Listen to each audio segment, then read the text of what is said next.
Hi అండి. అందరూ ఎలా ఉన్నారు? బాగున్నారా? ఈరోజైతే గోంగూర పన్నీర్ కర్రీ అండి.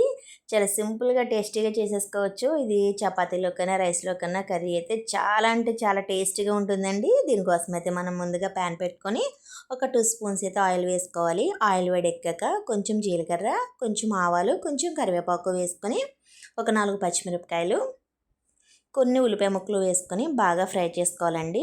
ఇది బాగా ఫ్రై అయిపోయాక గోల్డెన్ బ్రౌన్ కలర్ వచ్చేంత వరకు ఫ్రై చేసుకోవాలి. ఫ్రై అయ్యేలోపు మనం 2 టమోటాలు, వెల్లుల్లిపాయలు, అల్లం ముక్క వేసుకొని మిక్సీ పట్టుకోవాలండి.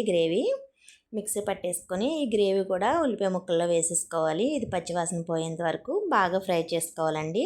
ఇలా ఫ్రెష్గా చేసుకుంటే పేస్ట్ కర్రీ అయితే చాలా టేస్టీగా ఉంటుంది, బాగుంటుందండి. ఇది బాగా ఫ్రై అయిపోయాక మనం ముందుగా కడిగి పెట్టుకున్న గోంగూర అందులో వేసేసుకోవాలన్నమాట. నేను గోంగూరని చిన్నగా ముక్కల కింద కట్ చేసుకున్నాను.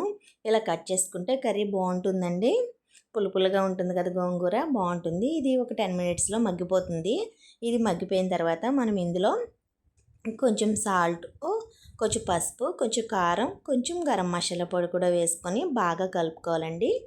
ఇది బాగా కలుపుకున్నాక ఇందులో మనమైతే ఒక 2 గ్లాసులు వాటర్ అండి, కొంచెం వాటర్ వేసుకొని ఒక 2 గ్లాసులు వాటర్ కూడా వేసుకొని బాగా మరగనివ్వాలి. వాటర్ అయితే బాగా మరిగిన తర్వాత మనం ముందుగా కట్ చేసి పెట్టుకున్న పన్నీర్ క్యూబ్స్ కూడా ఇందులో వేసుకోవాలండి.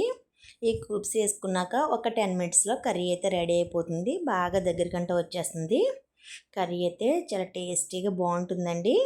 రైస్ అయితే మెతుకు మిగలకుండా తినేస్తాం. ఈ వీడియో నచ్చితే లైక్ చేయండి. కొత్తగా మన ఛానల్ చూసేవాళ్ళు సబ్స్క్రైబ్ చేసుకోండి.